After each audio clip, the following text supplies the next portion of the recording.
यः कर्णाञ्जलिसम्पुटैरहरः सम्यक् विपत्यादराः वाल्मीकेर्वदनारविन्दगलितं रामायणाख्यं मधु जन्मव्याधिजराविपत्तिमरणैरच्छन्तसोपद्रवं संसारं सविहाय गच्छति पुमान् विष्णोः पदं शाश्वतं ततुपगतसमाससन्धियोगं सममधुरोपनताब्धवाक्यबद्धं रघुवरचरितं मुनिप्रणीतं दशसरसश्चवधं निशामयध्वं श्रीरघुनन्दनपरब्रह्मणे नमः।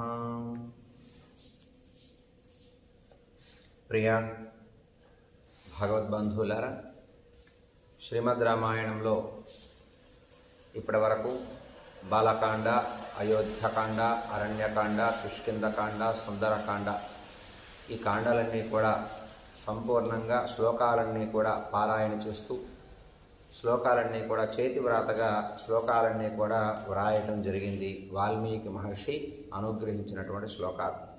ప్రస్తుతం యుద్ధకాండలో ఉన్నాం. యుద్ధకాండలో కూడా అష్టపంచాశ సర్గ 58వ సర్గలో మనం ప్రస్తుతం ఉన్నాం. ప్రహస్తుడు ఇప్పటి వరకు వానర సైన్యం పైన తాను చేసినటువంటి భయంకరమైనటువంటి యుద్ధం, ఎంతోమంది రాక్షసుల్ని వానరులు వధించుట, ఎంతోమంది వానరుల్ని రాక్షస సైన్యం వధించుట, ఇవన్నీ కూడా మనం ఇప్పటి వరకు పారాయణలో మనం చేసుకున్నాం. ఇప్పుడు నీరుడు ప్రహస్తుణ్ణి వధించుట అనేటటువంటి ఘట్టం ఈ సర్గలో మనకు కనబడుతుంది. ఈ పారాయణ మనం ఇప్పుడు ప్రారంభం చేసుకుందాం.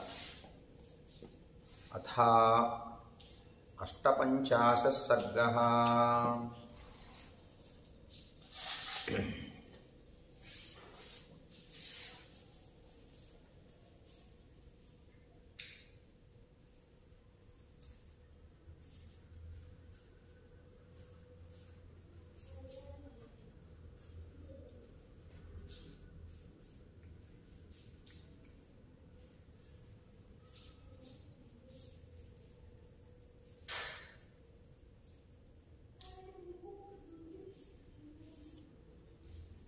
నీలుడు ప్రహస్తుని వధించుట. ప్రహస్తుడు చాలా ప్రమాదకారి. ప్రహస్తుడు చేసేటటువంటి యుద్ధం రాక్షసులకి ఒక ధైర్యం. ప్రహస్తుడు దేవతలకి, ఇంద్రాది దేవతలకు కూడా ప్రహస్తుడంటే భయమే. ఎందుకంటే ప్రహస్తుడికి అంత యుద్ధ నైపుణ్యత ఉంది. మనకి యుద్ధకాండలో రావణుడు బాగా ప్రహస్తుడిని బాగా ప్రశంసిస్తాడు.